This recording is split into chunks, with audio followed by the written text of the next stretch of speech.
The price of freedom is death. We're coming to get our check. Black first, my brothers and my sisters. Welcome to the Afro Elite YouTube channel. I am your host, Afro Elite. And before we get started on tonight's broadcast, please make sure you guys are subscribed by hitting that subscribe button and hit the notification bell so you don't miss out on any future content. Also, leave a thumbs up and share this on your various social media platforms or to a family member or friend, because that helps the reach and growth of the channel. Now, we're about a little over halfway to the end of April. And the goal, remember the goal we said was for April is 6K.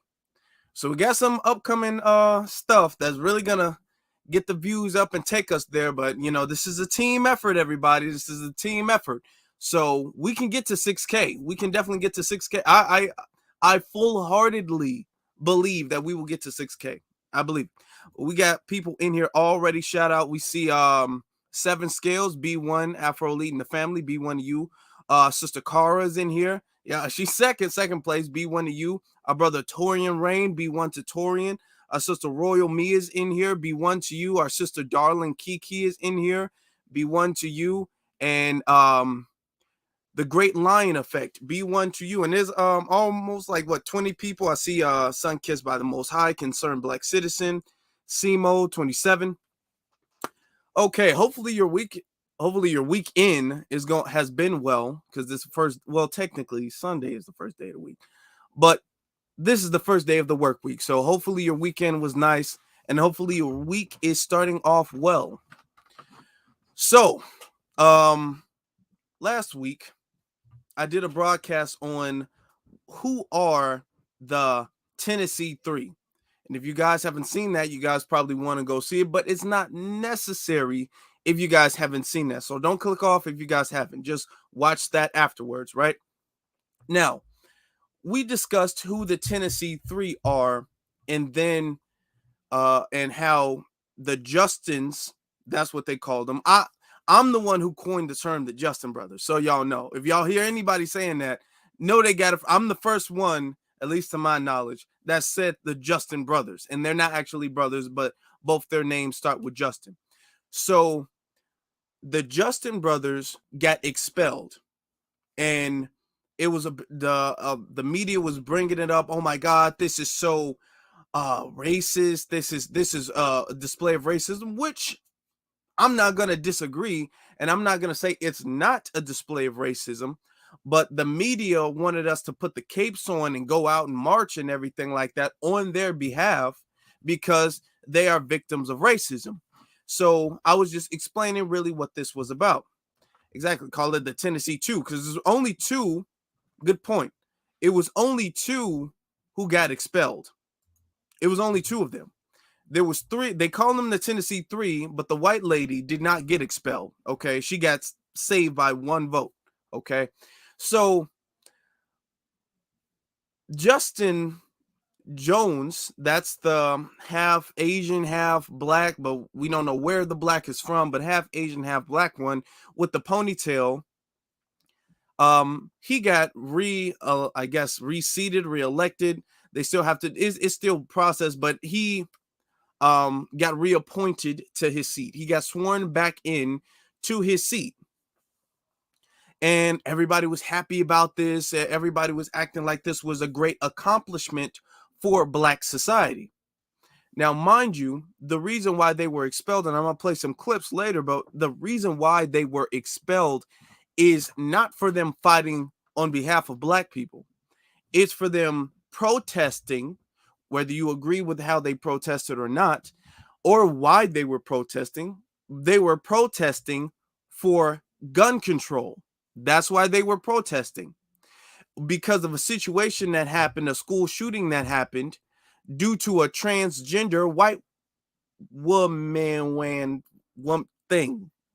just a trans individual, woman, man, whatever, don't matter.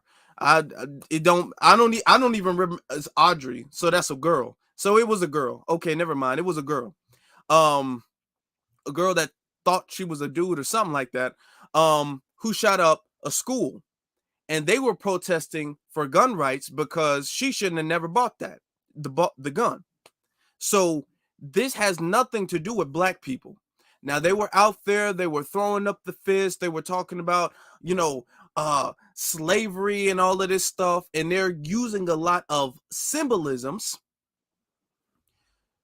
that are very reminiscent of the civil rights movement, but has absolutely nothing to do, or at least the main focus is not biological female. That's what it is.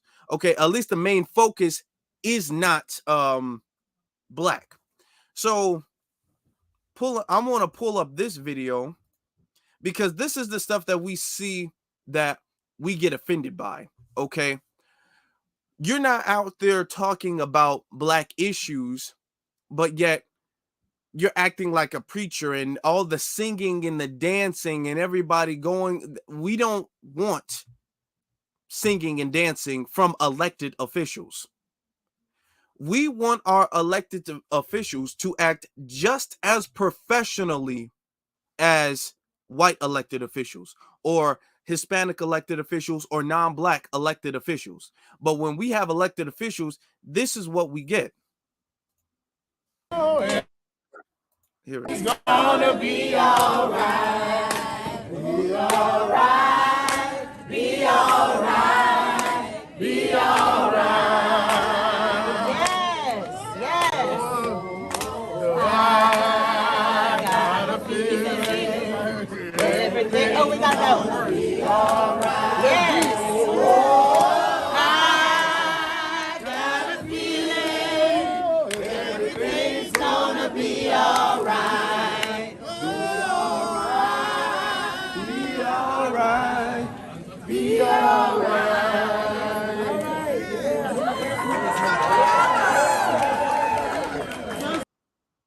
Okay. That's political theater. That is, nobody's going to take anything serious like that. Nobody's going to take you serious. I'm looking on the side because I'm about to pull something else up. I had to reset my laptop. So that's why. But you don't get taken serious like that. And the thing is that white politicians don't do that. Non-black politicians don't do that. They're doing that because there's too many black people who have this all I want to do is sing about how things will get better mentality. They don't have a thing. They're not really serious about it. They just want to be pacified as they're going through their oppression. That's kind of what it is. As you can see, I'm going to pull it up again. Not going to play it, but I'm just going to pull it up again, right? You can see. Hold on, let me take it back just a little bit. Make it actually bigger for you. Now, you see a whole bunch of white people. You see a lot of white people around singing along, and you see older black people dancing along with him as he's standing on the bench. And they got signs around, Justin Jones, all of that stuff. Now, mind you, Justin Jones has not accomplished anything. The only thing that they're celebrating is Justin Jones returning to his seat. Justin Jones has not accomplished a single thing at all. He has not successfully pushed any bit of legislation. He has not done anything, but yet they're celebrating him. No Justin, no peace. You see that on the woman's shirt all the way on the left-hand side, the right-hand side. I mean, they're dancing because they really only care. Let me get this off screen. They really only care to be pacified. That's really it. And they get some type of a gleeful enjoyment in singing and dancing. But most intelligent black people like me and you, we don't care for that. We don't care for we don't care for showmanship. We don't care for that. if he's not doing anything for black people, why do I need to sing with you? Because white politicians don't sing with their constituency. They don't. But yet they have more respect for their constituency. I would rather a constituent who does not sing, does not dance, does not take any pictures, doesn't even smile, but gets things done rather than that. Now, that was the first Justin. And that was an issue. That was problematic, right? But I'm going to show you something that I feel is far more problematic. Now, the second Justin, the Afro boy, Justin Pearson, he came back, okay? And let me show you, I'm going to pull this video up. Let me show you how he was acting upon his return. Because his return was, if you thought that Justin Jones, if you honestly thought that Justin Jones was doing too much, you haven't seen Justin Pearson, because you're going to say Justin Jones was doing a lot, but this is far too much right here. I believe it is a vision of people who've been ostracized coming to the well. See, I see white folk and black folk. I see queer folk and straight folk. I see rich folk and poor folk coming from the back to the well of the house, demanding justice right now. Not tomorrow, but right now. Justice right now. And it is this movement that's going to change this country. It's this movement in this moment in time that's going to change the country. And I'm so glad. Oh, I'm so glad. Yes, I'm glad. Oh, I'm glad. Yes, I'm glad. I'm so glad. Yes. Yes. Yes. Yes. Yes. Yes. I'm so glad. I'm so glad. I'm so glad. I'm so glad. Hey, I'm glad. Okay. I'm going to pause it right there. First off, did the man take his jacket off? Now, mind you, he's so glad. He said it. I can't even count how many times he was saying it. He's so glad, throwing his fist up in the air. I'm so glad. I'm so glad. I'm so glad. He hasn't done anything. He has literally not accomplished anything. He's gotten reinstated. Okay. He's gotten reinstated. So that literally means, and he's back in the same position he was in before he was, kicked out. So that literally means since he started protesting, and when he did this dance, nothing has changed at all. He nor the other Justin has successfully moved the needle forward whatsoever. Okay?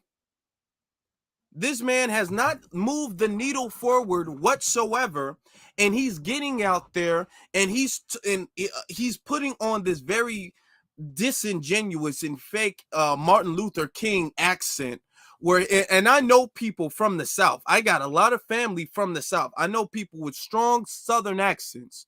All right. They don't talk like that. They do not talk like that. That's not how Southern people talk. Even when people are being, given a speech or a pastor or something like that, that's extra for that. And he's not a pastor. Dr. King was. He's a politician. He's an elected official. All right. Dr. King was not an elected official. And he's getting up there and he's got the afro out. And there's nothing wrong with having an afro out. All right. Got the afro out. He was wearing a dashiki. He got the man in the dashiki in the background with the drums, those drums, and beating the drums like this is some big thing to be celebrating. He's throwing his fist up in the air. I'm so glad, and black folk and white folk and queer folk and this folk and that folk. He's doing the damn most and has not done anything. And black people are told to stand by this man. A whole bunch of politically uneducated clowns who only look at politics as entertainment. We have to understand there's a segment of society, in black society, we have to get, if we want to fix the problem, we have to understand the problem. There is a segment in Black society that only looks at politics for entertainment. It's some form of educated entertainment for them. So when they see a politician dancing and acting like a court jester, they get excited by that because that's intellectual. At least that's what they perceive it as, intellectual entertainment. So that's why they're all getting around, Justin, oh my God, we love you. That's why they're all getting around doing that. None of these people have, first off, accomplished anything at all for Black people, nor do they talk about doing anything specific for Black people. And not only that, they haven't even done anything for gun rights, for the gun control that they're trying to push. That's supposed to be for everybody, but it was stemming from the issue with Audrey Hale. It was stemming from her situation. They haven't even done anything successful with that, but yet we're being told that these are people who are moving the needle forward. All right. You say I'm looking good tonight. Love the hit. Thank you, sister. I appreciate that. Look. So we're being told that they need our support because they're Black, and criticism of them is wrong and is incorrect. So I want to show you this, right? I want to show you this. This was a tweet. Oh, my tongue is twisting, from Tariq Nasheed, where Tariq posts this video. He posts this video, and I'm gonna play the whole thing. And remember the video I did when I talked about the Rolling Stones and how they were taking clips from, I don't know if you guys saw it. A lot of people did. A lot of people liked it, actually. Thank you all for seeing it. But they were taking clips from the No Jumper interview that Rizza Islam did, and they were taking clips from the No Jumper interview that Richard Spencer did and Nick Fuentes did, and they were using those clips, and they were saying they're pretty much all equivalent. They're all equally as hateful, but they were using the clips from Rizza Islam, and they were taking that out of context. Okay. So that's why I decided to make that, because I'm like, y'all not gonna do our brother like that, where y'all take little sound bites or y'all didn't even take the video. Y'all just played the transcripts from sound bites of what he said and play that out of context. So when you get the full context of something, it gives you a very different perspective. So I'm showing you this tweet to show you this is the context of why Tariq made this tweet, right? So look at the tweet, okay? The tweet says, so this guy went from Carlton Banks, and y'all know Carlton Banks from the Prince of Bel-Air, from the Fresh Prince. I'm sorry, because that's a new show. The Fresh Prince, right? Carlton Banks to rocking an afro and speaking in a fake MLK accent. And we are wrong for having questions about him, not dismissing him, but just simply asking questions. Now let's play the video. Justin J. Pearson, and I'm running for president of BSG. There are a few reasons that we're running this campaign this year. One has to do with representation. How can we represent all voices in a conversation? I wanted to do this by partnering with organizations from the Bowdoin Democrats to the Bowdoin Republicans. I want to bring together different voices, dissenting voices, voices that may be more liberal or more conservative, in order that we can reach a point of... Now, mind you, hold on. Let me show it to you guys. If y'all missed it, all of these are white people. These are all white people that he's talking to. And I'm not saying as a politician that you can't talk to white people. Yeah, you're going to have to talk to white people, depending especially where you might be. You're going to have to talk to him, right? To them, I mean. But you can see he's talking to him, and you can see, oh, I want to get the black voices and the white voices and the dissenting voices and the conservative voices and the liberal voices. He's trying to get all the voices. Okay, that's cool. That's fine. But he's marketing himself when he was campaigning, because this is his campaign ad. So when he's campaigning, he's marketing himself as this all lives matter candidate. Okay, this is how he marketed himself. The black voices and the white voices and the consenting voices, and my name is Justin J. Pearson. Now, look at this. We can reach a point of sort of the radical middle. Seemed like the NRA and gun lobbyists might win. But oh, that was good news for us. I don't know how long this Saturday in the state of Tennessee might last. But oh, we have good news, folks. We've got good news that Sunday always comes. Justin J. Okay. Turn my sound off. Okay. So that's important, and I played that. Now you can see the complete difference in how he was acting before. Complete difference. Okay, not nearly the same. Even looks different too. Okay, now I'm gonna show it to you guys one more time. You can see right here. I'm gonna zoom in so you can see this man, low cut. Not saying there's a problem with that. Low cut, no facial hair, which is for a black man a little weird not to have facial hair nowadays, but okay, all right, okay. Low cut, no facial hair, okay. Then over here, this man is rocking a big afro. I got it. My afro's not even that big.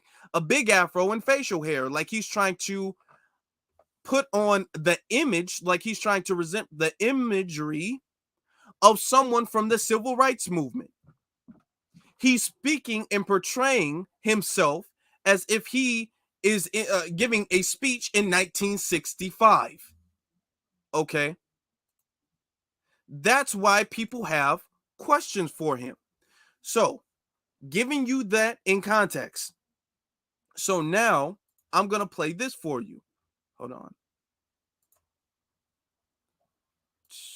I got to take this off the screen. I'll be forgetting about doing that. Stop sharing. Okay. So look at this, y'all. Now, this is fair use. This is 110% fair use, right?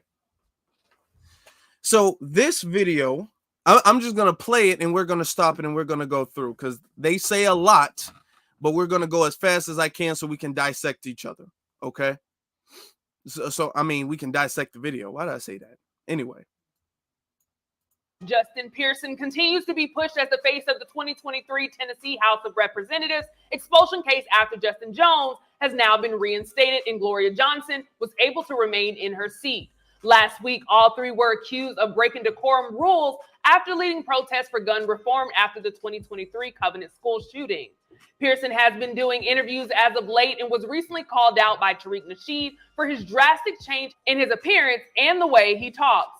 On Instagram, Nasheed would post, "So this guy went from Carlton Banks to rocking an afro and speaking like a fake MLK accent. And we are wrong for having questions about him." Now, notice, right? I'm scoot over here so y'all can still see the video. Notice how they went from, I just showed you guys the tweet, and I showed y'all the tweet with the video. The tweet came with the video. The tweet didn't just come by itself. It came with the video. So he tweeted with the video and they cropped that out to make it seem like it was just some tweet about his hair. Okay, they did that on purpose. They took his tweet out of context. Now, continuing. Hold on, I'm going to put my thing up there, right? Continuing with the video. No, wrong video. Nasheed's critique of Pearson has received a mixed response, with some agreeing with Nasheed for questioning Pearson's true motives and others disagreeing with Nasheed for publicly calling out the former representative. Today we have our company hype analyst, Yamanika Saunders, and Pierre calling to the studio, along with very special guest, comedian Schuler King, to talk all about it and give their thoughts and reactions. But first, let's take a look at this clip. Justin J. Pearson, and I'm running for president of PSG. There are a few reasons that we're running this campaign this year. One has to do with representation. How can we represent all voices in a conversation? I wanted to do this by partnering with organizations from the Boone Democrats to the Boone Republicans. I want to bring together different voices, dissenting voices, voices that may be more liberal or more conservative, in order that we can reach a point of sort of the radical middle. Seemed like the NRA and gun lobbyists might win. But oh, that was good news for us. I don't know how long this Saturday in the state of Tennessee might last. But oh, we have good news, folks. We've got good news that Sunday always comes. Pierre, I'm coming straight to you. I want to get your reaction, of course, of the clip that we've seen, but also, what are your thoughts and reactions to what Tariq Nasheed is saying about, what he's calling pretty much a code switching that we're seeing? Now, before we get started, right, let me give you guys the definition of what a code switch is. Okay. A code switch, pretty much, and this is something to be honest with you, everybody does code switching. Everybody. A code switch is pretty much when you're at, especially like work, mainly like work or school, and you have to present yourself as someone who is a little bit more professional than you would if you are in your average environment where you can relax yourself. So everybody does it. White people, black people, everybody. But black people are the main ones who have to do that because black people are the main ones who are seen as completely unprofessional. Okay. So when you get to your job, you might articulate yourself a little bit more professionally than you would when you're back at home. If you're back for instance, that's like when you're at home, you might say something like, now I ain't know nothing about that. You might say something like that at the house, but then when you're at your job, you might say, oh, well, I was unaware of that. Just that little difference to make you seem a little bit more professional. That happens all the time. In not just black people, but everybody does it. But black people are the main ones who really made that a thing because of the stigma of being black. Code switching is just you articulating yourself slightly more professionally when you're at a place of work. Okay. Politicians don't really do that. Okay. Not to this degree. He is completely portraying himself as a Martin Luther King. He is imitating Martin Luther King. That is not code switching. This is a bad faith argument when you're talking about code switching. When you say, oh, well, I mean, what do you think of this? This is code switching. This is not code switching. Code switching is you enunciating your words a little bit more articulately, or you're using different verbiage when you're at work or something like that. That is code switching. Okay? So, get that together before we continue playing. All right? Ant-Man, you must got a crush on somebody in the chat or something like that, brother. I don't know what's going on with you. Oh man, Tariq. I have, he's a toss-up one. I respect what he says and what he doesn't say. He has a nerve now. Remember, he wrote a book called The Art of Macking, how to mack women and stuff. Now he wants us to listen to how he speaks. Let me explain something to him. You're worrying about code switching. Didn't a man named Malcolm X do code switching? Was a pimp at first, and he became one of the biggest advocates for black folks, and we riding with him with Malcolm X. We ain't going back to worry about him being a pimp. So come on, brother. The chances look, this young man is trying to do the best he can to get this gun reform taken care of, because there's so many shootings of black men all over the United States, especially in Tennessee, with Memphis being wild like that. And why we got to drag him down, this young brother? I don't care what he does. At the end of the day, if he can get stuff passed and look out for us, I'm down with it. We shouldn't be nitpicking everything somebody does. Why is it we have to constantly nitpick, brother? Come on, Tariq. Come on now. No. Now, okay. You said, why do we have to nitpick everything somebody does? Okay. Here is the thing. First off, I find it disrespectful to say that Malcolm X code switched. I don't know if you guys have read the autobiography of Malcolm X or have studied the life of Malcolm X, seen documentaries of Malcolm X. Malcolm X did not code switch. Malcolm X changed his life. Okay. Malcolm X did used to be a drug dealer, and he admitted to that. Malcolm X did used to be a pimp, which he admitted to. Okay. Malcolm X went to prison. Malcolm X found the Nation of Islam, and Malcolm X changed himself. Well, he was Malcolm Little before, and then he changed himself. Code switching, like I just gave you guys an example of what code switching is. Him using Malcolm X as code switching is not the same. The only way you can say Malcolm X code switch is if he was giving a speech and he was talking about black empowerment, and then when the speech was over, he all like, yeah, where the hoes at, nigga? That's code switching. Or that would, first off, that wouldn't even necessarily be code switching. That would really be grifting. That's what he was saying. So what he's technically saying is Malcolm X is a grifter. By definition, that's what he's saying. But Malcolm X was not a grifter. Malcolm X changed himself. And his whole, everything about his life changed when he changed. He didn't go back and forth from being a minister to a pimp. He didn't do that. Okay, that's number one. Number two, for him to say, oh, why are we nitpicking? He's trying to do something. He's pushing legislation. The thing is that nobody is saying, Tariq in the tweet did not say we should completely dismiss Jones. All Tariq is saying is that, okay, Jones, your behavior is questionable because you're trying to pull or you're trying to hit a button with black people. That's all of the throwing up the fist and all of the singing and dancing and we shall overcome and all of that stuff. What they're trying to do is they're trying to hit an emotional button.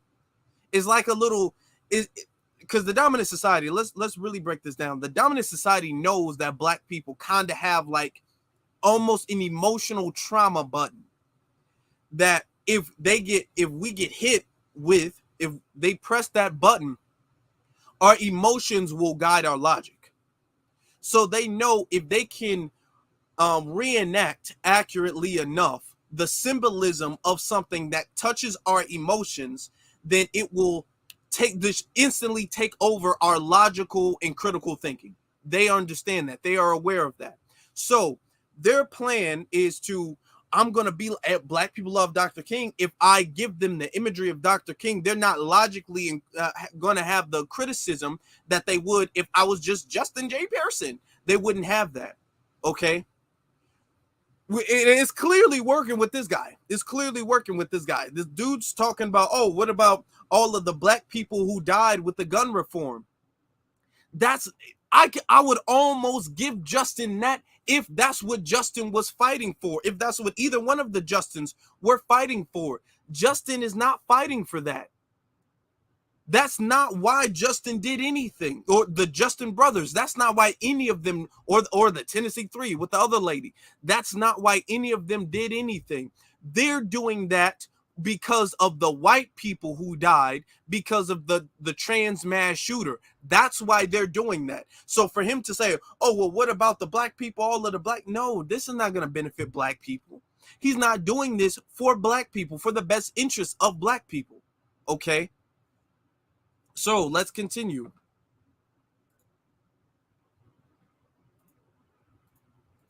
So I think it's way beyond. You know, I'm sure we don't want nobody code switching. I guess you want to call it, but at the end of the day, we need resolution to stuff. And we need resolution. How you get it? I don't care as long as it's resolved. That's all I care about. At the end of the day, I don't care what you started from. You could have been a poor person, a drug dealer, whatever. What you're doing today makes a difference to me. Absolutely. Yamanika, let me bring you in. Same thing. I want to get your reaction to the video that we're seeing, but also your reaction. Tariq Nasheed is saying, you know, hey, there's a lot of questions because we're seeing and hearing two different voices from the same man. Yeah, I mean, Tariq Nasheed is questionable himself. I mean, I agree with Pierre. Sometimes he's hitting them. We're going to get to her a little bit later on. But so you know, she is some D-list comedian. Because you guys probably never heard of her. I didn't until I was, saw this video. but that's who she is. And it's very interesting that they have her on here speaking on this subject anyway, but okay. Mark, sometimes he isn't. I think I would have respected his commentary more if he was able to explain or illuminate where this young brother is not consistent on his laws and practices versus quote unquote code switching. I mean, we understand here as African Americans in this country, oftentimes we code switch so that we can participate in environments, right, that are against us. We're all used to like putting on our corporate voices and things of that nature. I would be more interested if Tariq understands the laws in which this young brother has fought for. That's more interesting to me than whether he decided to grow his hair out and start speaking as Malcolm X. First off, he ain't speaking as Malcolm X. That Malcolm X did not talk like that. He's speaking as Dr. King. No disrespect to Dr. King. But before we continue, shout out to our sister Q2 Wise for the $10 super sticker. I appreciate you, beloved. Thank you very much. Okay. Thank you. I appreciate that. He's not speaking as Malcolm X. That's number one. Number two, I want you to keep in mind, remember that she said Tariq Nasheed is just questionable in general. Sometimes he's good, sometimes he's bad. Now, here's the thing. On Twitter, you have only a limited amount of things you can even say on the app. You only have a little bit amount of characters you can use to really conform your thoughts and opinions on something. Okay? So they didn't go to his YouTube where he articulated himself a little bit more. They took a single tweet from Twitter and said, this is his stance. He doesn't like his hair. That's all they did. Oh, he doesn't like his hair. That's his stance. All right. That's not the issue. That his hair is not the issue. And Tariq on his YouTube, Tariq breaks that down. That, it's not really the hair I have an issue with. It's everything with it. The reason why he's picking his hair out and growing his hair out is because he's trying to pull on the heartstrings. He's trying to hit that emotional button with black people. Like, I got this hair out, and afros have been a symbol of pro-blackness from foundational Black American culture, starting really, to be honest, since the Black Panthers started, the Black Panther Party. Okay, so for him to pick his accent out and for him to talk like this, and we shall overcome, and there's been bad days, but there will be better days. For him to talk like that, he's trying to pull on the heartstrings, and then the media around him being like, oh my God, look at the racism he's facing. Racism, when the dominant society always downplays racism. So all Tariq is saying is, hey, that's all of these factors are questionable. Okay. What they're doing is they are not straw manning. They're they technically are with the code switching, but this is just bad faith, just disingenuous arguments. All right. Now continuing. I couldn't agree with you more. Let me bring in our special guest. First of all, thank you, Shuler, for joining us today, Mr. Shuler King. So thank you for joining on this topic, but same question to you. I want to get your reaction, seeing the video, but then also hearing from Tariq Nasheed, about, the difference in appearance in the voice inflections that we see in here. I mean, all black people code switch. You understand what I'm saying? You're not going to talk to a potential employer the same way that you would talk to your friends. You know what I'm saying? That's what we do. We code switch. You know what I mean? If you don't believe it, just go pick somebody up from work. You know what I mean? You catch them walking out. All right, guys, we'll see you later. Everybody take care. Look forward to the potluck Wednesday. As soon as they shut the door, man, turn the music up, roll it up. Whatever it is. You know what I'm saying? That's how we do that. And I ain't mad at the brother. This is disingenuous. That's disingenuous because that's not what he's doing. That is not what he's doing. Okay. like I said, code switching when you're at a job, mainly black folks, we mainly do code switching when we're at work or school. Sometimes just in general populations, it's really adapting to your environment. We are good at adapting to our environment and understanding certain situations. That's what it is. So yeah, at work you might be all like, oh well, and I'm not saying you got to be like Carlton Banks, you know what I'm saying, but you might be a more professional at work. And then that even depends on who you're working with. A lot of black people, when you working with a lot of black people, you don't even code switch at work. For the black people who work around a lot of black people, you don't even got to do that. Okay.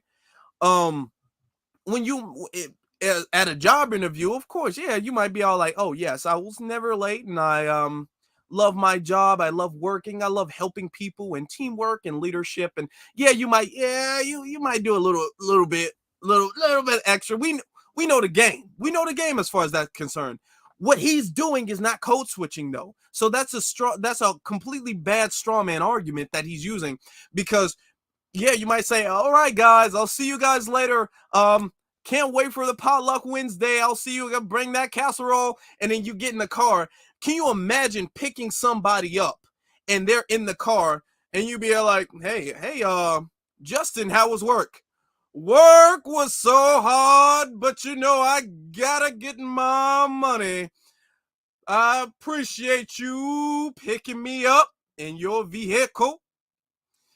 Tomorrow is my day off, and I will celebrate with a drink. And like, that was, oh, damn, Justin, chill. Nobody code switches like that. That's the point I'm making. What he's doing is not code switching. That's not what he's doing.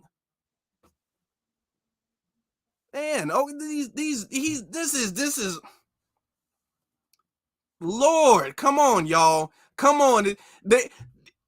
Does he be around black people to say he acts like this? Does black people act like this? Did whatever you had to do to campaign, he definitely wasn't going to get that position with the afro, right, talking like Dr. King. He wasn't going to get it, because you got to remember, Dr. King was killed in Tennessee. So we already know how they feel about him over there. Yeah. You know what I'm saying? So he definitely wasn't going to get the position talking like that. And I ain't mad at you. If you did what you got to do to get in, and then after that, you like, the plan was, I'm going to get in, and I ain't going to get a haircut no more, and then I'm going to talk how I really talk. Hey, bro. If that's how you got to get in, because they code switch with us, right? You know what I'm saying? Every so often you. Hey, before we go, Great Black Shark, appreciate the cash app. I saw it. Appreciate you. Appreciate for the cash app. Thank you, brother. Run into somebody who's just real cool with the crew, and they, hey, what's up, bro? How y'all doing? And then when they get around their family or their friends, they're not talking like that. Yeah, and I think you all hit it, the nail on the head. There are so many other things that are so much more important than what he sounds like. Yamanik, I want to come back to you because, focusing on what feels like the outward appearance, right? The way he sounds, the way he looks, his hair growing. Do you think Tariq Nasheed using his platform to call him out, as opposed to having a conversation with the young brother, especially because Tariq Nasheed is supposed to be, wants to be known as a black leader in the community? Do you think it's non-progressive behavior of what we're seeing from Tariq Nasheed to call him out, on his platform? Now, okay, here's the thing with that. Tariq Nasheed is not a leader. I got much respect and love for our brother Tariq Nasheed. He's not my leader. He's not your leader. He's not a leader. Okay. They keep saying, oh, he wants to be known as this leader. He does not want to be known as a leader. He doesn't have an organization. FBA is not an organization. I'm not a part of any organization. So he's not a leader. That's first off, number one. And people say that all the time about him, but he's not. That's number one. He said he's not. That's number one.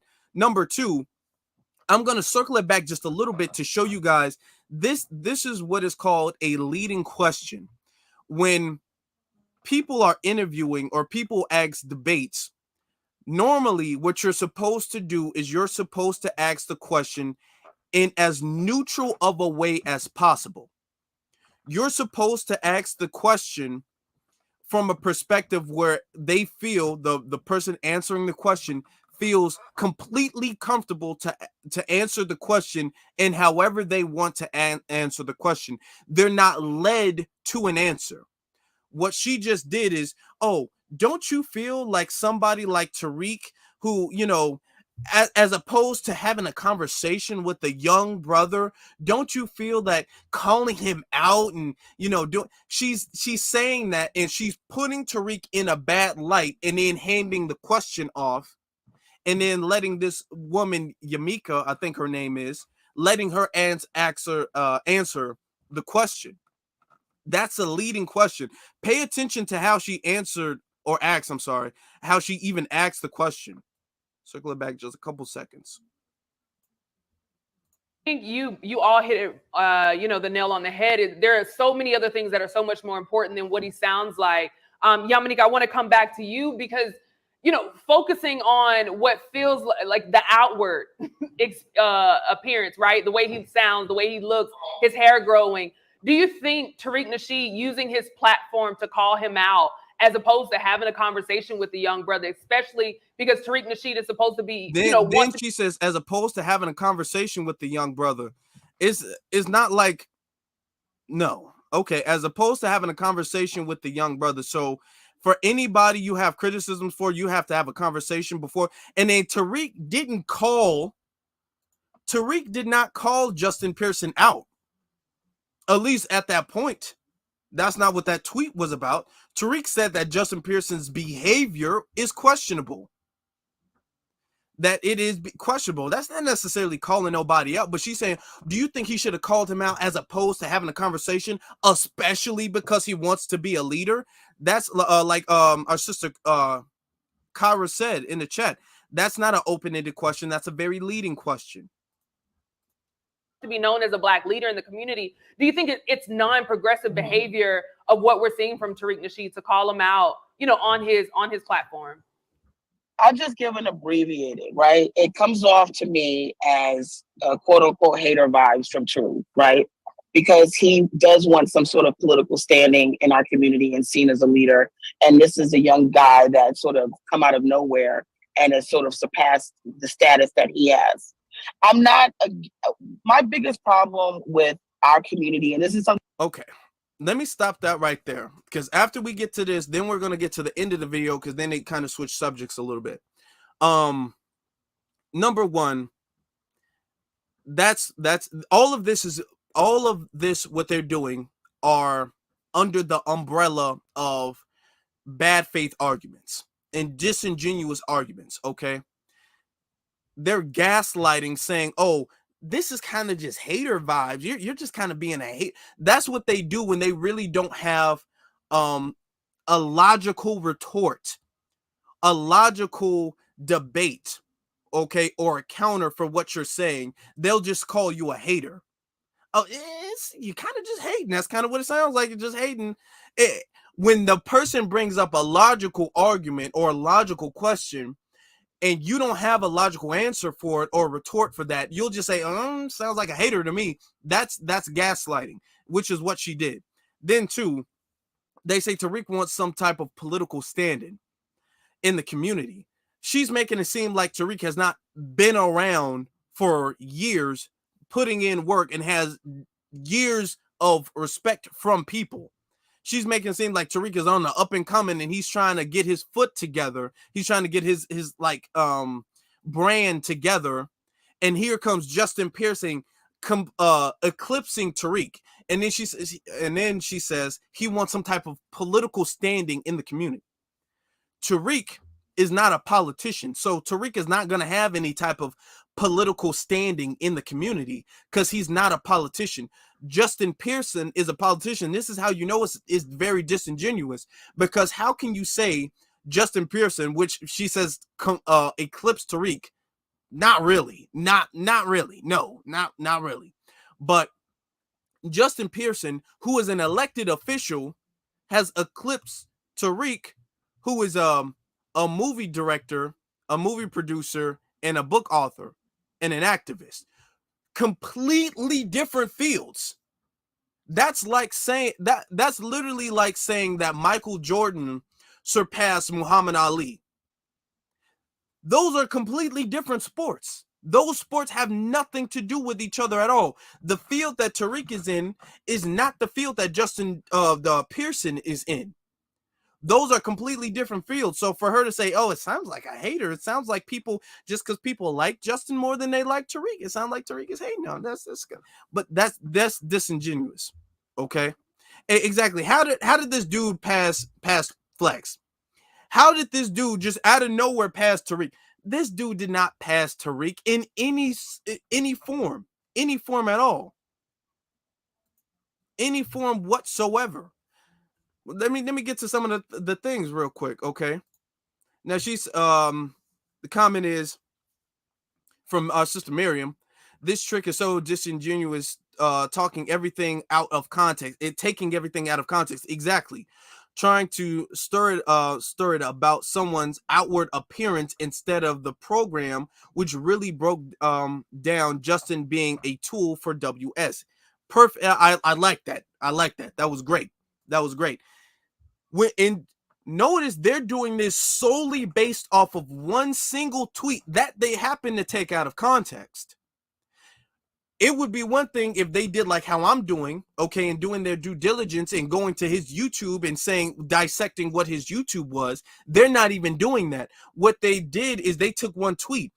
In Tariq's YouTube, when he did the broadcast, he elaborated why he feels that these people are questionable and why he's not throwing his full support behind them. That's what he did on YouTube. All right. Now, let me go finish. That we also get talked about for on Comedy Hype, because they're always saying, we always trying to cut black people down in need. We can't be helping. All this nonsense. Is that Tariq does this a lot as well, and I never see him really challenging any white politicians. We're always quick to like cut each other down and throw each other under the bus. But I mean, let the young brother do what he's about him too. But it's not about his hair, and it's not about the way he speaks. It's about what were your standings, what were your platforms for you to get in position there, especially in a place like Tennessee. We do have to, like Mr. Hill said, we have to be very careful, because it's not like Tennessee is a place where black people are just roaming free. For him to get in position of leadership there, this is also a time to ask you guys to look at a book called Black Like Me. It was one of the books I read when I was younger. Annals, a white man going through the process of darkening his skin to live the black experience. And only then did he really understand what it meant to be black. So the last thing we need is black people who are already black not understanding what it means to be black in certain arenas and having to talk a certain way, look a certain way, so that we can advance. So, and this is the thing, right? Look at the people who are advocating for this guy. This dude is talking about gun rights. Now, on Tariq's and I believe really, especially TBA's broadcast, he went actually to the website. Okay? He went to the website and he was like, you know what? Where's your black? Because you're doing all the stuff like black and slavery and this, and we will overcome and we will not be oppressed anymore. He's doing that, right? But when you go to his website, it's, well, age is very important, and the environment is very important, and transgender LGBTQ plus IA rights, they're very important. The brown is very important, black, sometimes maybe. He's doing his platform on his website is completely different from what it is when he's out there giving a speech. That is why people are criticizing him. If he was black first when he's on the podium and black first on his website, there would be no room to criticize him. But he's black first when he's on a podium talking to the people, or he's portraying himself as that. Okay, he's trying to portray himself as somebody who's like a civil rights icon, and then on his website, where all of his policies and all of his thoughts, opinions, and beliefs are supposed to be represented, it has nothing to do with the character he's trying to portray himself as. That is where all of the criticism comes from. Okay, now let me get to further on into the video. Okay, because then they start talking about Teslin and her interactions, right? And let me find out exactly where that is, because if you guys haven't seen it, Teslin was on the Breakfast Club and they had an interview with Justin Pearson on the Breakfast Club. So Teslin and Justin Pearson were both on the Breakfast Club at the same time, and Teslin was having an interview with him.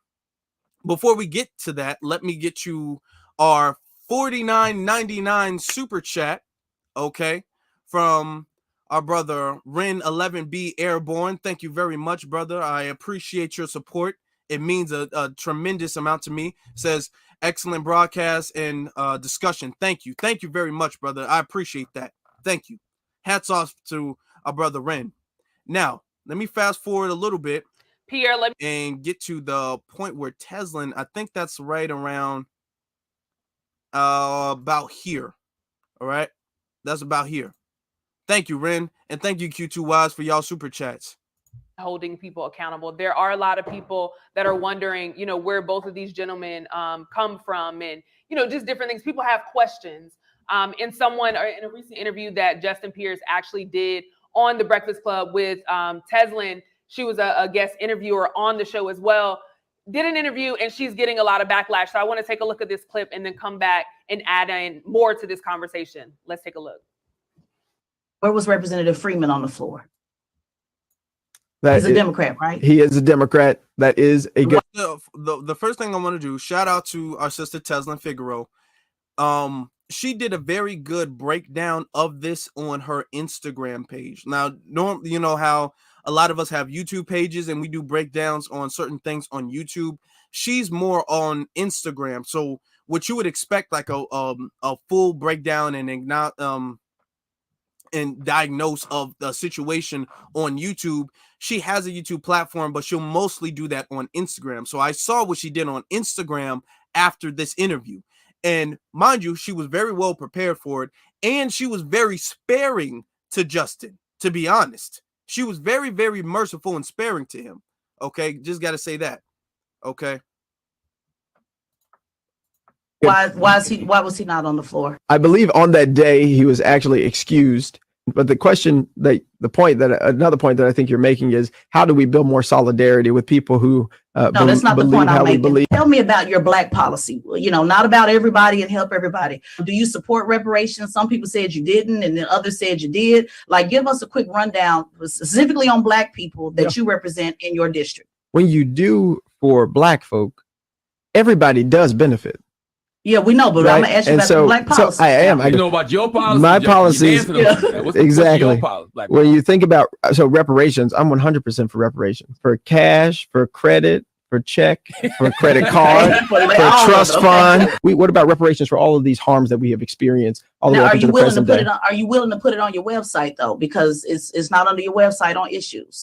Now, as I mentioned, Teslin is getting a lot of backlash because of this interview that she did on the Breakfast Club. A lot of people claiming that she went too hard on him. She was grilling him too hard. He's only 28 years old. He's only been in his position for a couple of months. So, Pierre, I'm going to come to you first. I want to get your reaction. And do you think it's fair, the backlash that we're seeing Teslin receive from this interview? Before we get to that, let me give another shout out to, first off, let me give a shout out to our sister, Cara Clark, for the $5 super chat. I get the super chats and super stickers confused sometimes. Thank you very much, sister. Greatly appreciate that. Appreciate your support. You've been watching the whole time. I've been seeing, because I've been looking at your comments. So thank you very much for your support. And let me give another thank you and B1 salute to our brother, Andre Murphy. Okay, appreciate your support. He says, B1 brother, B1 to you, my brother. Thank you very much for your support. And then we got another one, okay, from our sister Q2Ys. Okay, thank you very much, sister. We got that's another $10 super chat, so $20. So thank you very much, beloved sister. Thank you very much, beloved sister Carb. Thank you very much, brother Andrew and Andrew, sorry, I saying Andrew. Andrew, thank you very much, brother Andrew, and thank you very much, brother Ren, for you guys' support and super chats. Okay, greatly appreciate you all. Humble me. Now, Was Teslin mean? Was Teslin doing too much? Mind you, this is an elected official. This is it. He's only 20. First off, he's older than me. Okay. He has policies. He wants people to get out and vote for him. So when people question him about, okay, well, where do you stand? Where are your policies? Which is all Teslin was asking about. Teslin was being very fair. She was asking, okay, well, some people said you didn't. Some people said you did. You know, do you stand for that? And she was being fair. She was being fair. She was just, you know, asking questions. Okay. See, what a lot of politicians like to do, they like to go to interviews where they already have the interview questions set up, where they already know, okay, you're going to ask this at this time, so I'm going to have my answer prepared for you. Okay. So Teslin gets up there, and Teslin doesn't go all soft shoe on him and everything like that. She's asking, like our brother Torian says, Teslin is a very passionate woman, but it's not like Teslin was beating up on him. It's not like Teslin was going hard body on him like she really could have. Okay. Now, and I don't think it's fair for her to even imply that she was, but okay, she asked the question. Let's continue. All right, let me put something first I want to talk about. That young brother, I've gone to Baptist church. I grew up in a Baptist church. I've talked to my preacher on regular time, and then I've seen him preach. There's two different people. That brother spoke the same way he spoke when he was walking down that thing in that school as he does.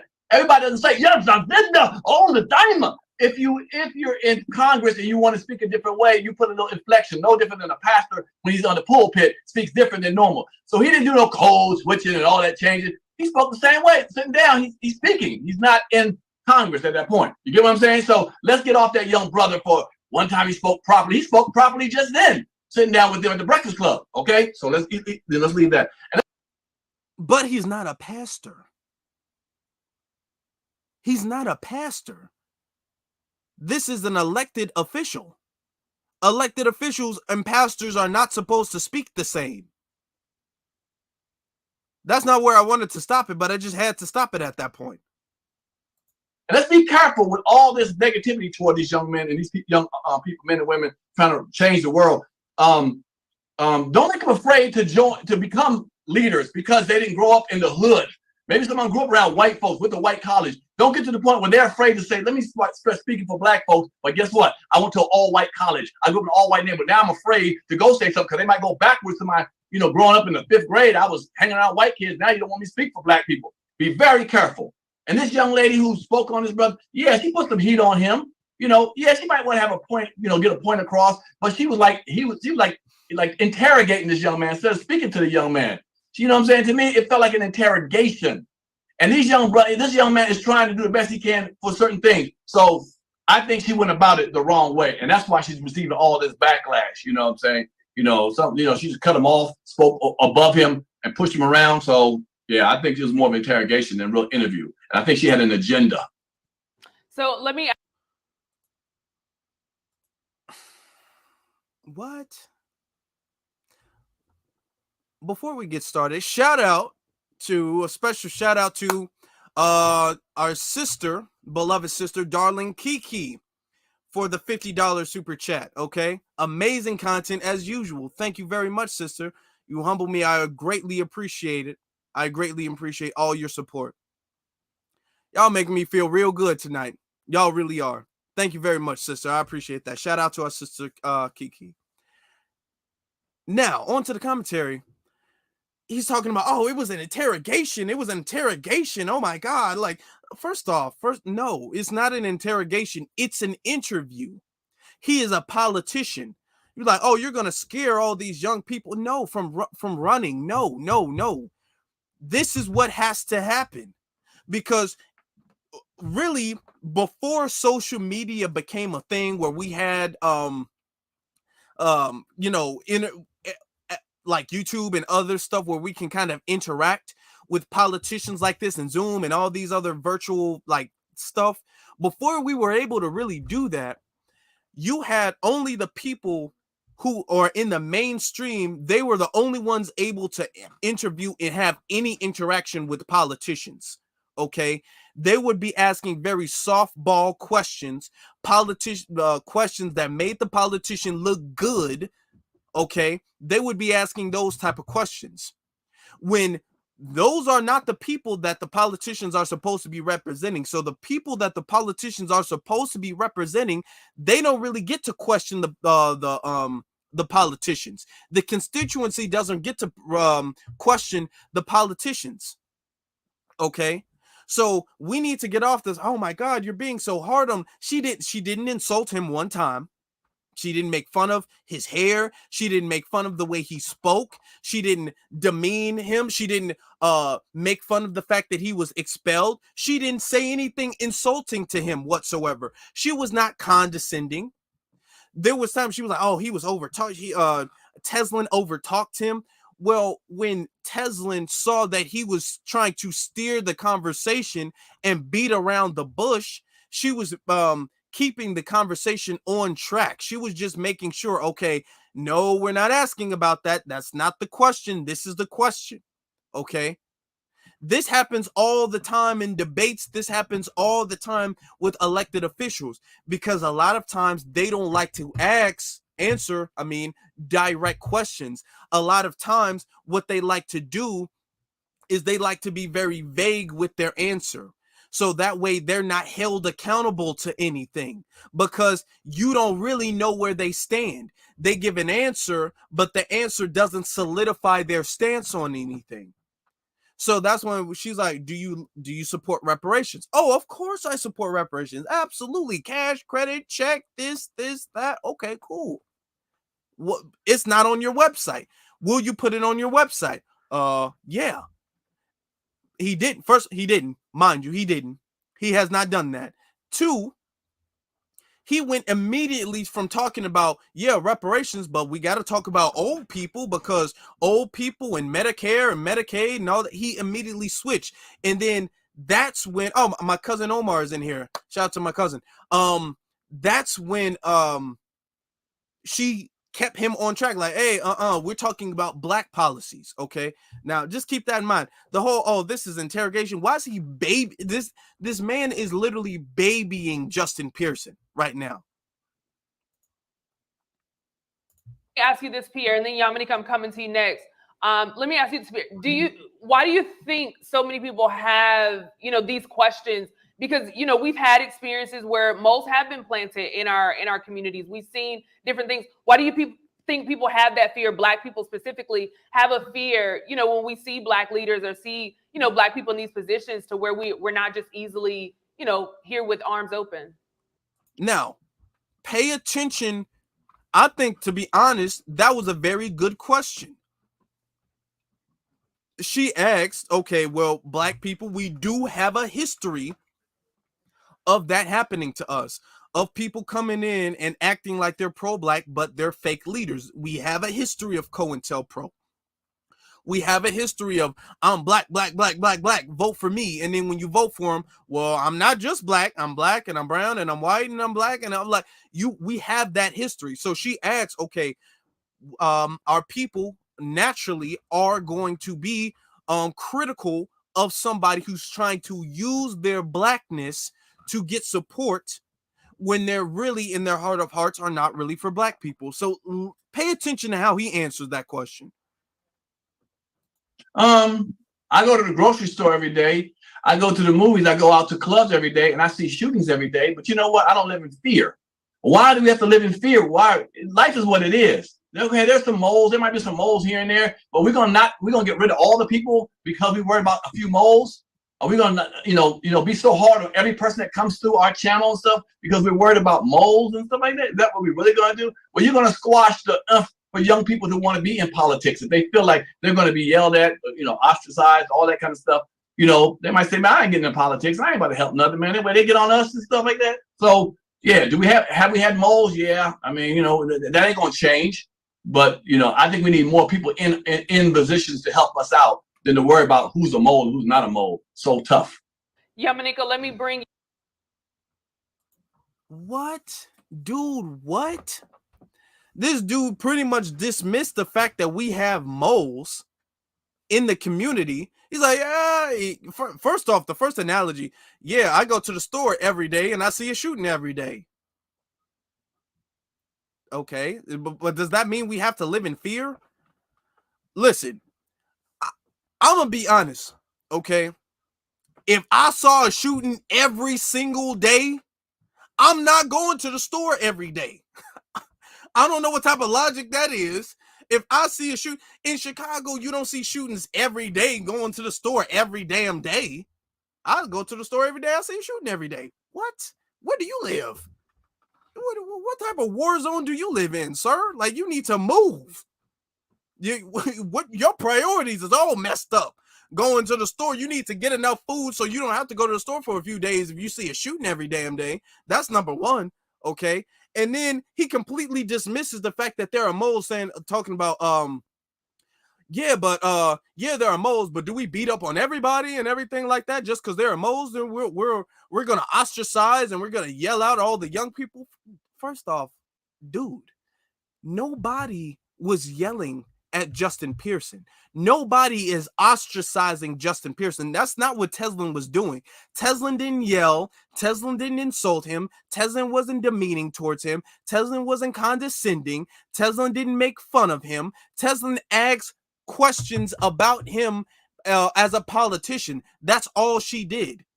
This man is making it seem like she just roasted him and his whole family. Oh, and young people aren't going to be disengaged. So what, you got to just, what? Yeah, we got moles, but let's not try to put a vetting mechanism in place so we can let the good through and keep the moles out. That's pretty much what she's doing, and that's pretty much what she's saying is a problem. That was a terrible response. You in as I mentioned, I mean, as far as my views, you know, I'm big on holding people accountable, especially when it comes to politicians and people in position. But let me ask you, Yamanika, and I want to get your reaction, but also, do you think there needs to be some type of code or some type of process, you know, that we put in place to when we have a Black leader, there's a protocol that we have in place for that? So I think people are going to have a problem with her because we normally have a problem, especially Black women, you know, challenging or having opinions about things, especially in this culture. Tariq Nasheed can have his opinions and people will like it. And then we'll talk about this woman and say that she was too hard on him. I don't. But wait, that was you who did that, though. She's trying to pull this damn feminist card, this Black feminist card. She had the criticism for Tariq saying, oh, why do we have this pretty much what she's talking about, this crabs in a bucket mentality, saying that she called Tariq a hater. She said that Tariq was jealous of Justin Pearson because Justin eclipsed Tariq. And now when it comes to Teslin, oh, why can't Teslin have a criticism? Tariq can have a criticism and not get pushed back. No, you just gave Tariq pushback. This whole thing, everybody in the beginning of the program was giving Tariq pushback, and now you acting like Tariq didn't get no pushback. So when I saw that, that made me wonder, like, why did she completely switch up? She just completely switched up her stance. Okay, so let's continue. I think she was too hard on him. I think she was asking him questions about Representative Freeman, who was not there, but is someone that he works with. And I think she was asking direct questions that were very important as to why there seems to be no accountability when we talk about white Democrats who are in a space with Democrats of color. I agree with everything that she asked them. She asked very specific questions. My thing is, we have to also remember, this is, when we talk about gun control, not just an issue of color. This is an issue that is happening in America because we are seeing mass shootings happening everywhere. We just had one the other day in Louisiana. I mean, this is constantly happening in the school. So, you know, we need to focus in on what these brothers are talking about. And remember, they're not talking about reparations right now. What they're talking about is gun control. And the other thing I'll add in the end is, I guarantee you, most of the Black people that have opinions about him right now had no fucking idea who he was, right? Until just now. And that's also our other.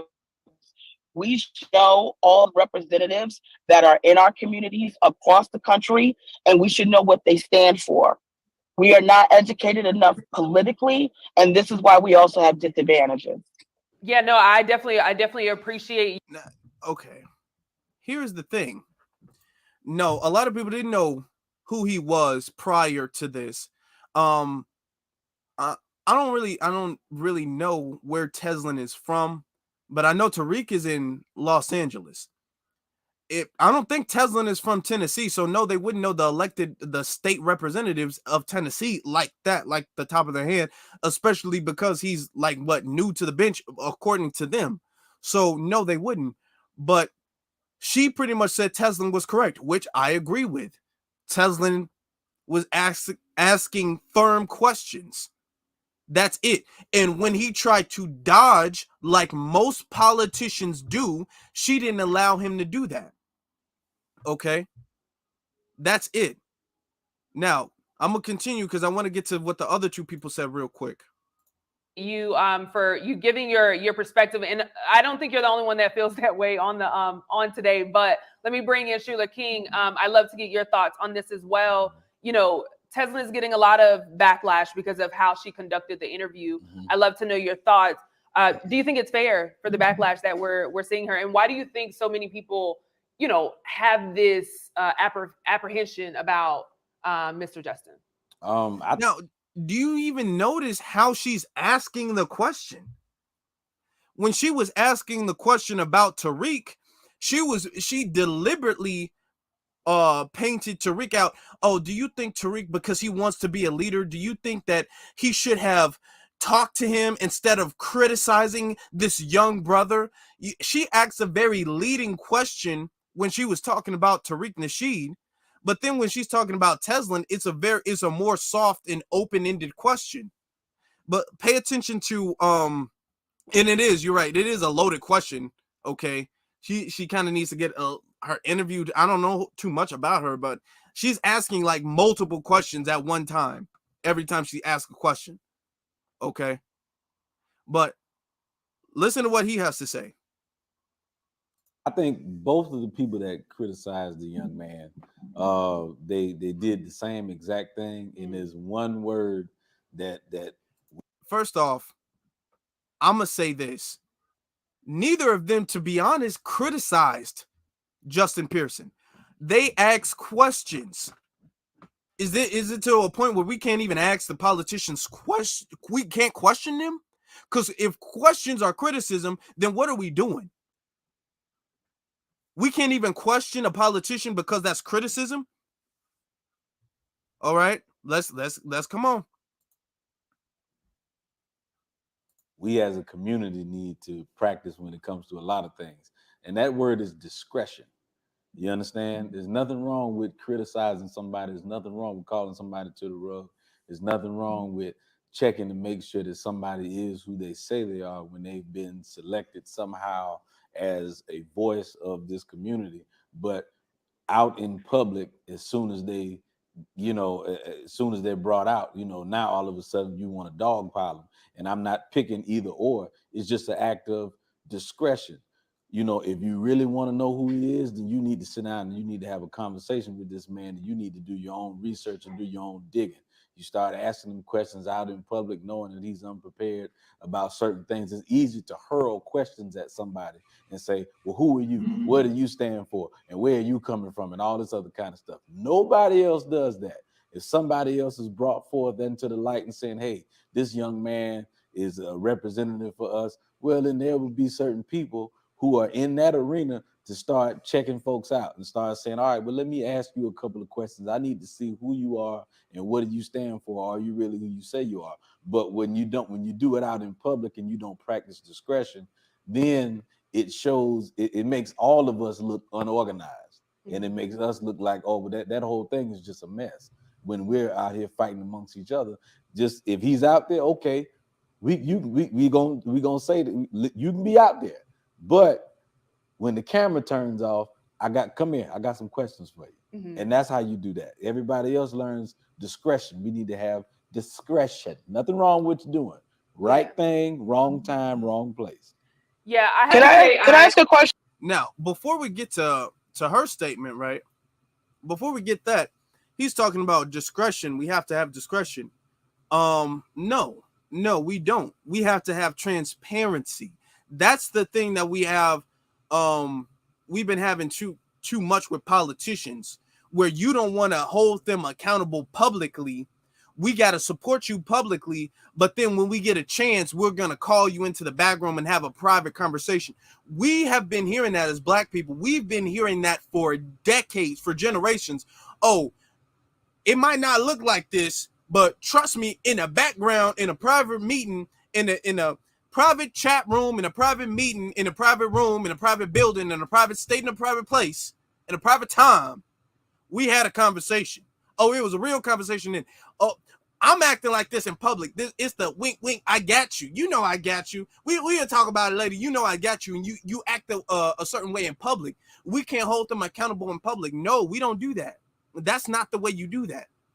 And then she says, "Oh, the guy says anybody can hurl questions as somebody who's unprepared. He's a politician. He is an elected politician.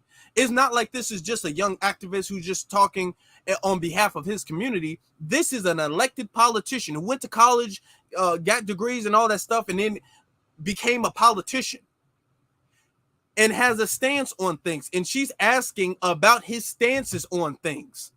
She's not sitting up there asking about something he wouldn't know about or what is going on. Well, if she was asking about like world government, if she was asking about world news, yeah, okay, that's not fair. He might not know too much about that. She's asking about his specific stances on what he represents and what he believes in. That's not beating nobody up. Why these two dudes, the two dudes there, I keep babying this guy for whatever reason. Now she comes in, this girl, she comes in, and what she says to me was a little bit surprising. Yeah, go ahead, Yamanika.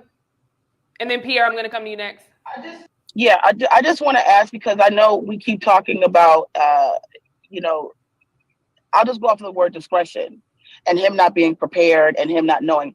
I want everybody to remember he ran for office. He is a politician. He is supposed to be prepared for all the information that he gives, and he should know what he's running for. I don't think that that is a qualifier for her to have to ask him softballing questions, because he may or not be prepared for this position. I mean, we have to remember that he ran for office.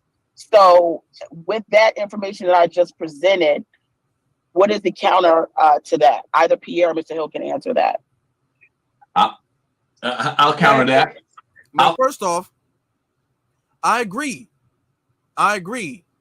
You can't say, well, you might not be prepared, so I'm just going to ask you a easy question. No easy questions. No.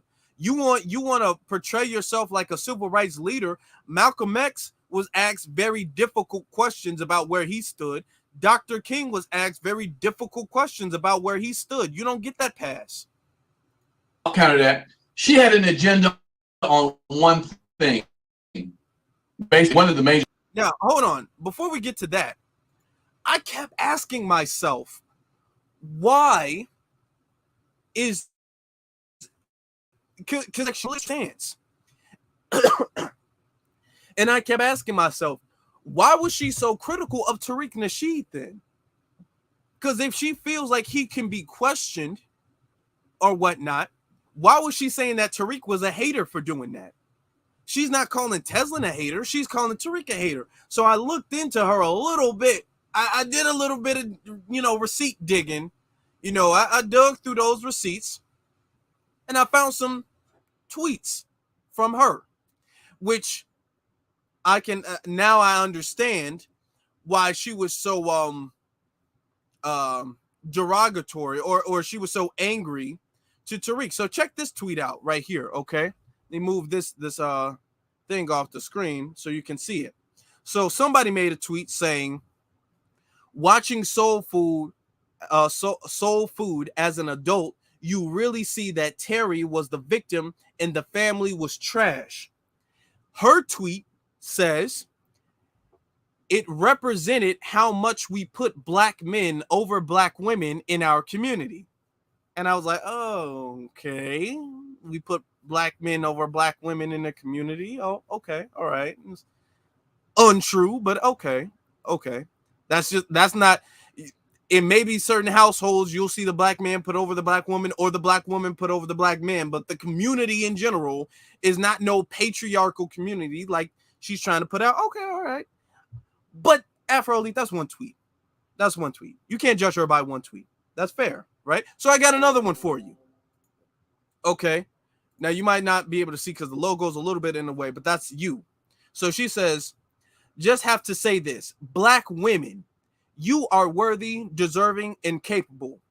Don't let this current climate and black men's attempt to undermine you take your vision of yourself down.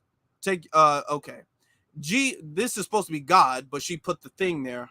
I guess I don't know why, but God sees how we've been treated. God sees how we've been treated, and we will be vindicated. Stay black and beautiful. That's all. Okay. All right. That's another one. Okay.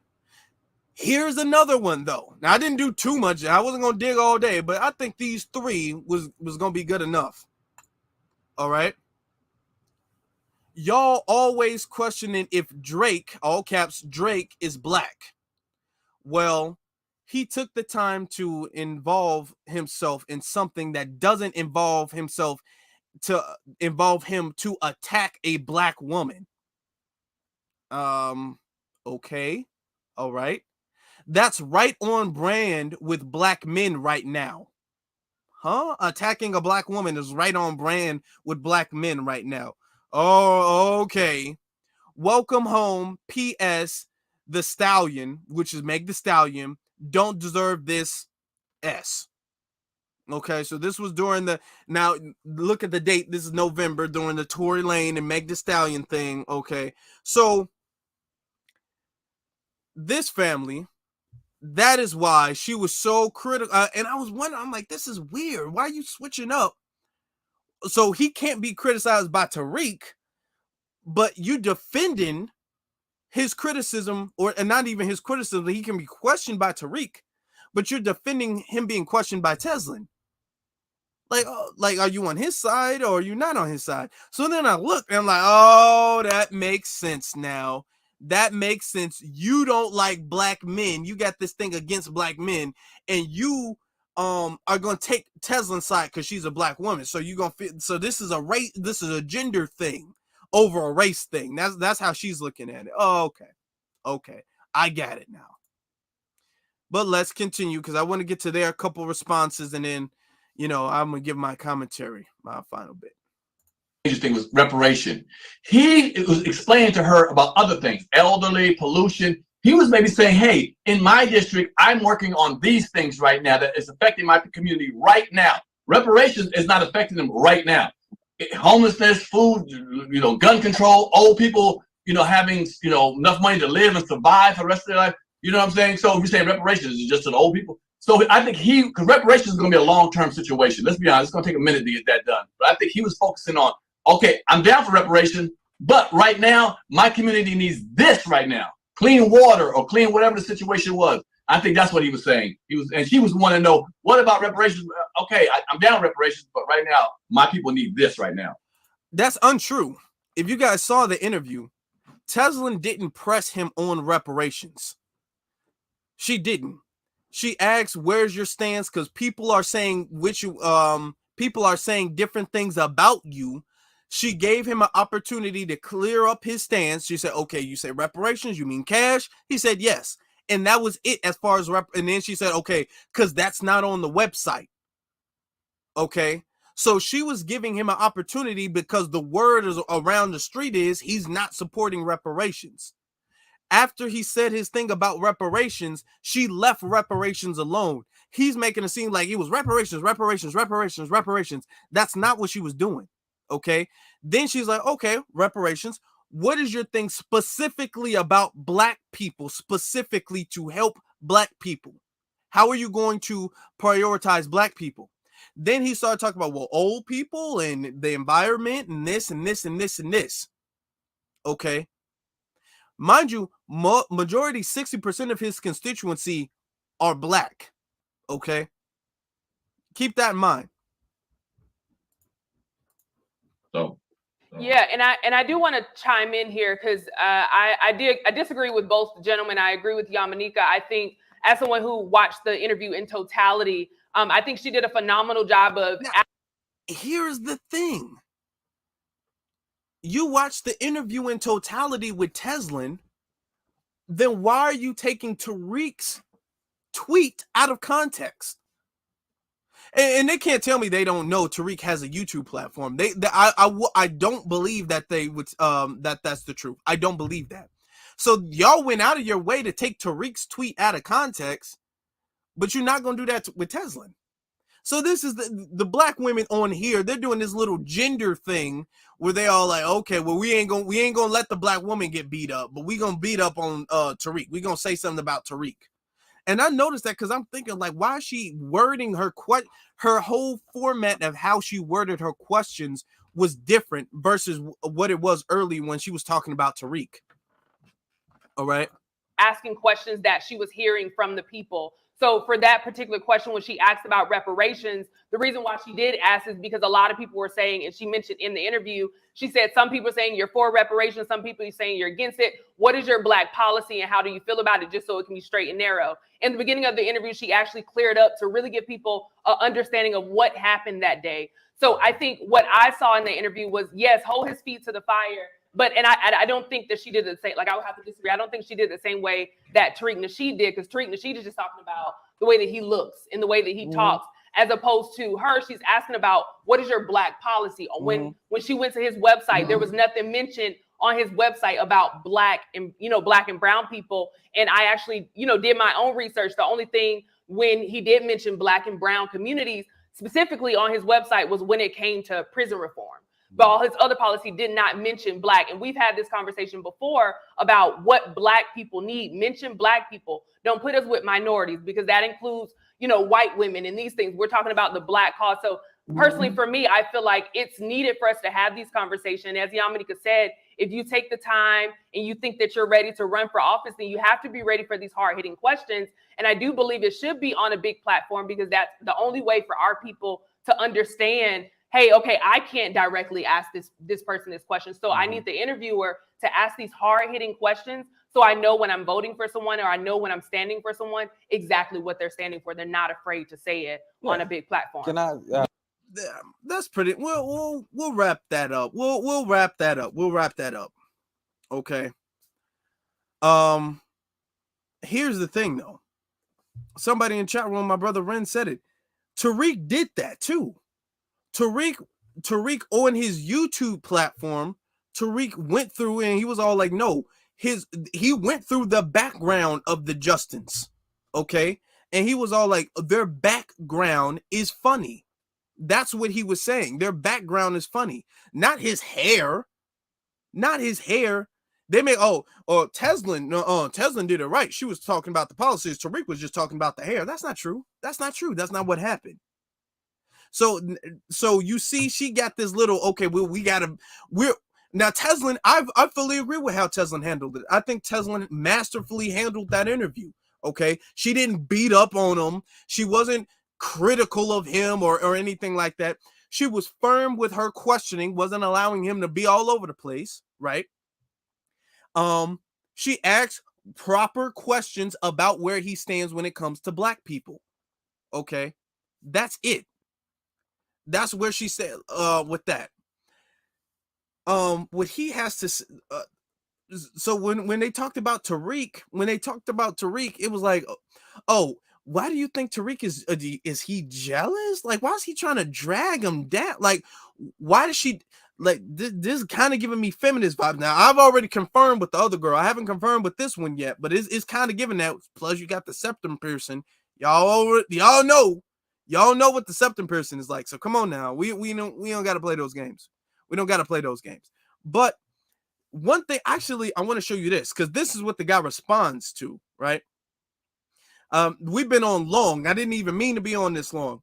but we've been on it for a bit. Look at this. Look at how he responds, though. And then that'll be it. That'll be it. Yeah, no, can I please, go please ahead. respond to that? Yeah. And I understand why you disagree with that, but and I you know, there's a certain degree I don't agree with what Tariq did. Yeah. You know, I really don't. You know what I'm saying? And my only thing I actually agree with what the young lady was doing, but asking them the questions. I was just saying that in the way it kind of just came out like, you know, who are you? You know what I'm saying? Like, Yeah. who are you? And I'm grilling you. That's all. And speaking as But you do ask who you are. This is an elected official. This ain't somebody sitting up there just trying to, you know, do good for the community or whatever. He's not like picking up trash and litter and stuff like that. And somebody's like, who are you? Why are you in this neighborhood? That's not what he's doing. This man is asking black people, mostly black people, because those are the main people in his district, to vote for him. And he's being asked like, okay, well, you know, you want the black vote sitting up there with your fist out and your hair picked out. So why should black people believe that you're as pro-black as you're trying to portray yourself? So you do ask that. The hell? Okay, all right. somebody who has had family members in politics, I can say now, when you get into politics, you cannot say, I'm doing this for my white people. Right. I'm doing this for my black people. Right. You have to do code switch. You have to use euphemisms unless the power structure says, hey, we need to stop the Jewish hate. We need to stop the Asian hate. And then you get upset and say, well, wait a minute. What about the black people who do X, Y, and Z? Or what about we've been victimized by X, Y, and Z? That's, you know, you can speak up when you start talking about specific groups. Okay, then we can do that. But if we're talking about in general, when you start talking about certain things, you can't get up there. You're not going to get anywhere as a black person in politics because the power structure. For local, are we speaking local? No, I'm talking about in general. The power structure of politics in America is white owned. Yeah. Okay, so when you walk in there and say, I'm doing this for black people, and they're gonna be like, all right, well, they're gonna say, well, good luck. Right, and I understand that. I think, but Yeah. for him, you know, most of his district, 60% is black people, right? Absolutely. So now, that's all I'm gonna play. I said that was all I'm gonna play before, but that's really all I'm gonna play. Family, that's coon talk. That's coon talk. That's off code as hell. And we've been dealing with this, all this, the power structure. It's the power structure that's not letting me do. No. If it's the power structure that's not letting you do anything specific for black people, then you don't need my vote. Then what you sitting up there trying to be all pro-black for? And the thing is that he keeps the power structure. This man is getting on live television talking about, I'm glad. Ain't you glad? I'm gladder than you because I'm glad. He's doing that in public. So it's not like he's hiding. He's talking about code switching. Code switching is what you do in private versus public. He's doing all this in public. So by definition, this can't be code switching. That can't be what he's doing. That's not code switching. Okay? Talking about, first, that's not code switching, number one. Number two, we keep dealing with politicians who do stuff like this. And you know, if I say black, they're gonna get me, y'all. The power structure, the Illuminati is gonna snipe me if I say the word black. It's a code word that the sniper knows. So if I say black, bam, straight through my heart. But I'm gonna say people of color, wink, wink. You know what I'm saying? I'm gonna do a wing in the fist, and you know that's you. No, we don't do that no more. If he say I got family members who politicians, I like to see where they coming from, because that stuff don't get none done. Nothing gets done like that. I don't know who owns Comedy Hype, to be honest. The power structure. What? Oh, because white people own the power structure. Then he said, oh yeah, you can't say black and white, and so you can't say any specific group like that. You gotta say everybody. And then he corrected himself in the middle of it, said, oh, well, I mean, you can when they allow you to, but you can't when they don't. They go, what? What are you talking about? That's coon talk. Now, you can say specifically when you're talking about the LGBT, you can say that. When you talk about religious minorities, you can say them specifically. When you're talking about old people, because that's what he's big on campaign, You can talk about them specifically. You can talk about immigrants specifically. Why can't you talk about black people specifically? You can't talk about your main district specifically. What are you talking about? What are you talking about? And then they even can talk about people of color. This is how you know what he's saying is BS. Because they can talk about people of color specifically, but they can't talk about black specifically. Huh? What? No, dude, no. That's it. What they are covering. It's a Nigerian dude behind the channel. Oh, okay. Tariq did an interview. Okay, well, yeah, it all makes sense if that's the case. That all makes sense. Are they pro-black? No, they are not. They are not pro-black. They are pretending to be. And every single time somebody questions them about their pro-blackness, it's like, oh, why you beating up on the brother now? Come on now. Why you got to do that now? Come on, it's the leaning. Come on. Why we got to be crabs in a bucket now? Come on now. No. You can't ask them questions. Oh, he only 28. He's almost 30. He's 28, not 18, not 8. He's 28 asking you to vote. Oh, what's your black policy? Damn, man, calm down. Why you got to beat up on him like that? What? What are you talking about? Look, this is what happens. This is what happens. These are the people who are advocating for him. They're not saying anything specifically he did. First they was talking about gun control because black people die from guns. Well, that's not what he's fighting for. Come on, Tariq. Didn't you have Mackin books? Now you want to be a leader. Huh? But you saw how the women switched up when they was talking about Tesla, though. Because they was all in on beating up on Tariq. They was all in on that. Then they started talking about Tesla. The men still on the, oh yeah, we beating up on them. We on Justin's side. The women switched immediately. They're like, no. We all the criticism and all of that we do for the black men. We don't allow that to. We on team woman. We on the woman's side. You know what I'm saying? So they did their little gender switch or gender loyalty team up real quick. Oh, what Tesla did, it was just so much better than what Tariq did. Even though Tariq on his YouTube did the same thing. Tesla criticized him on Twitter, and she questioned him. She was questionable about him on Twitter and on YouTube. I mean, on The Breakfast Club. Tariq was questionable about him on Twitter and on YouTube. So they're going to take the full context of what they didn't take a tweet from Tesla and take that out of context. They used the full interview in context and was talking about Tesla. But with Tariq, they only used one single tweet out of context. So no, absolutely not. No, nope, not at all. That's just ridiculous, man.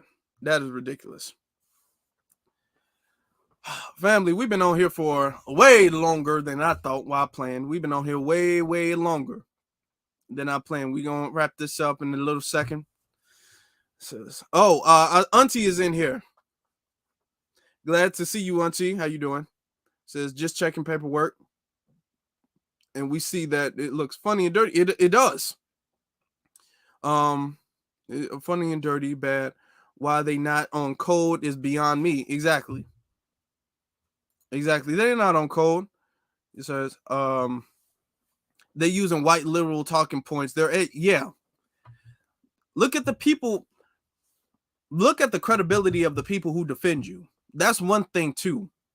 When you see a black person just pop up out of nowhere and then he's having very questionable people defend him in a very questionable manner, that's a sign. Because when you're a solid brother, you will have solid people behind you. When you're a solid brother or sister, like Tariq and Tesla, you'll have solid people behind you to defend you if you are being unfairly criticized. When you're a wishy-washy person, you're going to have wishy-washy people defend you. Okay? Before we get out of here, shout out to our brother Cyberdyne for the $20 super chat. Thank you very much, brother. I appreciate that. I sincerely do. I appreciate all your support to the channel. With that being said, brothers and sisters, please follow me on my social media pages. The link to that is in the description below. That's Afro Elite on Instagram and Afro Elite on the Afro Elite on Twitter. Okay. Please don't forget, before you guys get out of here, to hit that subscribe button and hit the notification bell and share this, retweet this on Twitter, and post this on Facebook and all that stuff. Take a clip, put it on Instagram. Do use your social media, you know, because we can get that 6K. I believe it. I do. We can get that 6K by the end of the month. So let's get that, family. We can do that. We definitely can. All right. She's giving Tether vibes. To be honest, I don't know. I don't say it unless I know it. I don't say it unless I know it. But you ain't wrong, because I was thinking that too. I tried to look it up to see, but I couldn't find if it was true or not. Say, great show. Thank you very much. I'm glad you enjoyed it. I'm glad you enjoyed it, brother. With that being said, brothers and sisters, I'm gonna have a recorded video for you guys up tomorrow, so you guys be looking up to that. So like I said, I made a post about the schedule. It's gonna be Monday through Thursday now, so be looking forward to that, brothers and sisters. And with that being said, I bid you all a good night. Be one salute to every single last one of you all, and you all have a good one.